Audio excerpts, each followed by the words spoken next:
Olá, meus amigos, eu sou o pastor Elias Soares, estou passando por aqui para compartilhar com vocês 4 coisas que a Bíblia não diz, mas os pregadores dizem que ela diz. Só que antes eu quero orar com você.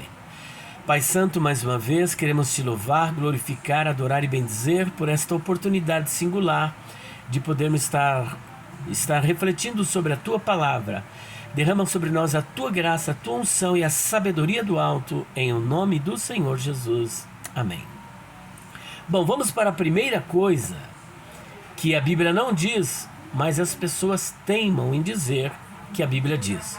Por exemplo, a Bíblia não diz que Zaqueu era ladrão. Você já deve ter ouvido falar que Zaqueu era ladrão.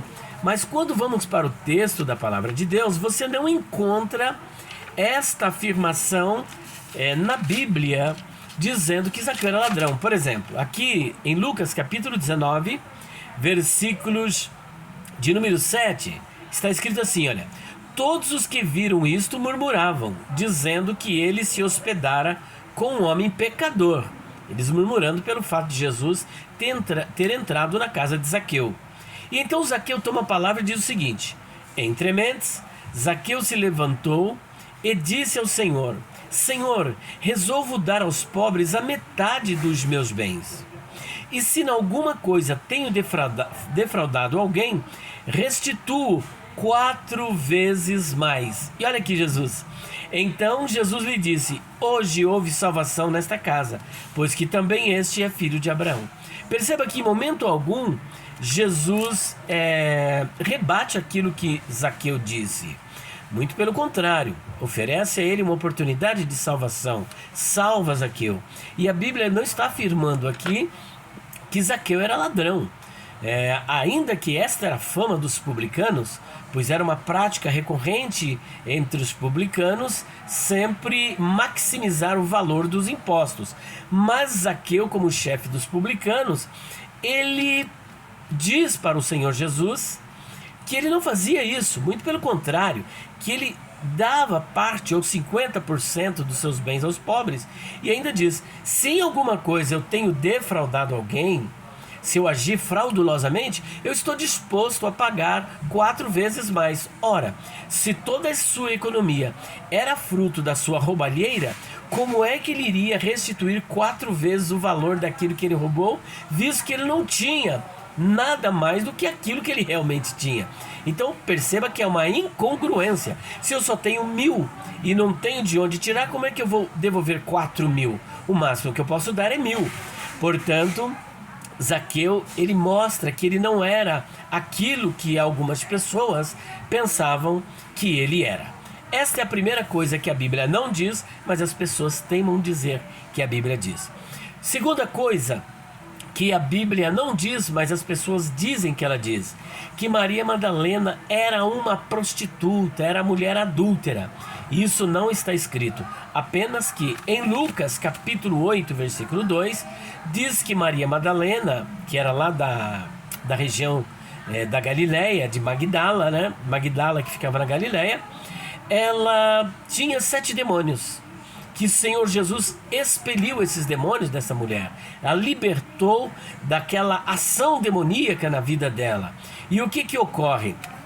Em libertando, num gesto de gratidão, esta mulher passa a ser então uma discípula de Jesus. Ela se converte ao Senhor Jesus Cristo e passa a segui-lo, e também ela passa a abençoar o ministério do Senhor Jesus, a abençoar esse ministério. Olha o que diz aqui em Lucas 8, versículo 1 e 2. Aconteceu, pois, depois disto, que andava Jesus de cidade em cidade, de aldeia em aldeia, pregando e anunciando o evangelho do reino de Deus, e os 12 iam com ele. E também algumas mulheres que haviam sido curadas de espíritos malignos e de enfermidades. Maria, chamada Madalena, da qual saíram 7 demônios. Então perceba que ela era uma endemoniada, liberta agora por Jesus, passa a ser a sua discípula e também abençoar a Jesus, o seu ministério, com os seus bens. Mas em momento algum, a Bíblia diz que Maria Madalena era uma prostituta ou era uma mulher adúltera. Tão somente que ela era uma mulher endemoniada. E por tudo que o texto deixa nos entender, é que ela era uma mulher de posses e abençoava o ministério do Senhor Jesus. A terceira coisa que as pessoas dizem, que a Bíblia não diz, mas que as pessoas ou os pregadores temem dizer que a Bíblia diz, é que Jesus voltará nas nuvens para arrebatar a sua igreja. Jesus voltará de forma visível nas nuvens para arrebatar a sua igreja. A Bíblia não diz isso. Vamos ver? 1 Tessalonicenses, capítulo 4, versículos 16 e 17. Muito pelo contrário, o que a Bíblia vai dizer é que a igreja, sim, a igreja sobe ao encontro de Jesus nas nuvens, mas não diz que Jesus vem com as nuvens para arrebatar a sua igreja. Isso está escrito em 1 Tessalonicenses 4, 16 e 17. Vamos ver?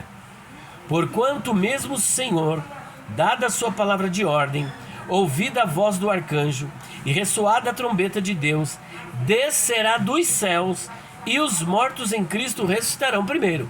Percebe aqui que não há informação de que ele virá com as nuvens? Agora o 17.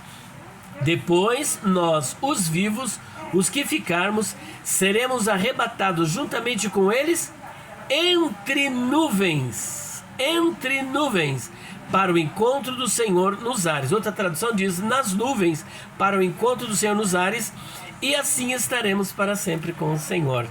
Agora alguém poderá questionar dizendo, mas Apocalipse 1:7 diz que Jesus vem com as nuvens. Vamos ver? E realmente está escrito, eis que é vindo com as nuvens e todo olho o verá. Tá, mas ele vem com as nuvens para arrebatar a sua igreja? Não. Veja bem, a igreja em primeiro lugar sobe nas nuvens para encontrar Jesus nos ares. Segundo lugar, o arrebatamento da igreja é na segunda fase, porque a volta de Jesus ela se dará em duas fases. A primeira, para arrebatar a igreja, para a igreja, e a segunda, ele volta com a igreja. A primeira fase, ele vem para a igreja, e na segunda fase, ele vem com a igreja. Na primeira fase, o arrebatamento é secreto, o mundo não verá esse fenômeno, não verá esse ato sobrenatural, assim como os antediluvianos não viram Noé com a sua família e os animais entrando na arca. Da mesma sorte, ninguém verá a igreja subindo, Jesus voltando. Mas na segunda fase, isto será visível. Portanto, o arrebatamento ele é secreto, ele é iminente.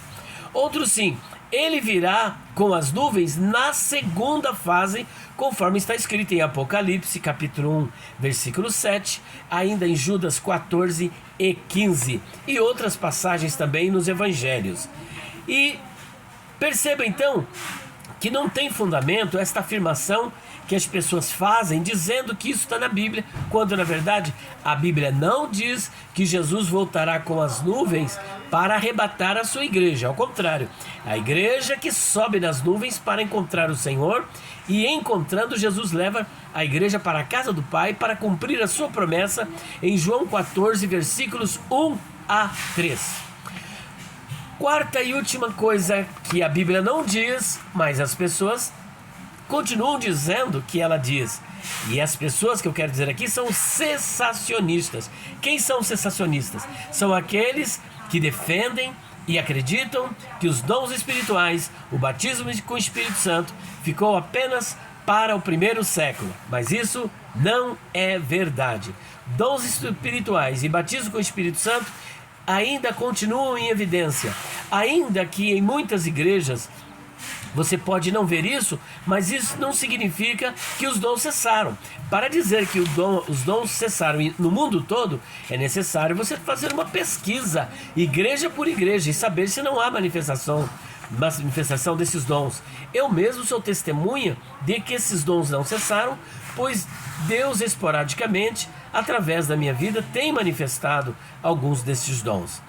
Agora veja só o que está escrito em Atos, capítulo 2, versículos de número... Vamos ver. Atos capítulo 2, versículos de número 38 e 39, logo depois da pregação de Pedro.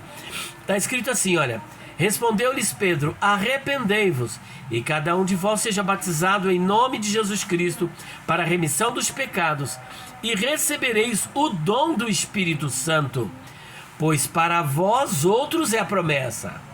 Então perceba, para vós outros, a promessa diz respeito a vocês que estão aqui me ouvindo. Segundo, para os vossos filhos, ou seja, para a próxima geração. E ainda mais, e para todos os que ainda estão longe, e para tantos quantos o Senhor nosso Deus chamar. Isto é, para quantos o Senhor nosso Deus chamar. Ou seja, para aqueles que ainda virão, para aqueles que serão chamados por Cristo. Quando algum cessacionista disser para você que os dons cessaram, você faz a seguinte pergunta para ele: escuta, você acredita que você é uma pessoa chamada por Deus? É claro que ele vai dizer sim. Falou, então, esse dom é para você, porque aqui em Atos dos Apóstolos diz que é para os que estão longe, isto é, para quantos o Senhor nosso Deus chamar. Ou seja, é para todos aqueles que ele chamar. Portanto, não há como negar a realidade dos dons espirituais, do batismo com o Espírito Santo na igreja, porque isso é uma realidade que está escrita na palavra de Deus. E muito mais, lá na casa de Cornélio, por exemplo, o batismo com o Espírito Santo aconteceu e eles começaram a falar em outras línguas.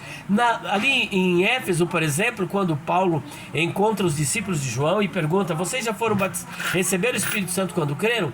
E eles disseram: nós nem sequer ouvimos que haja Espírito Santo.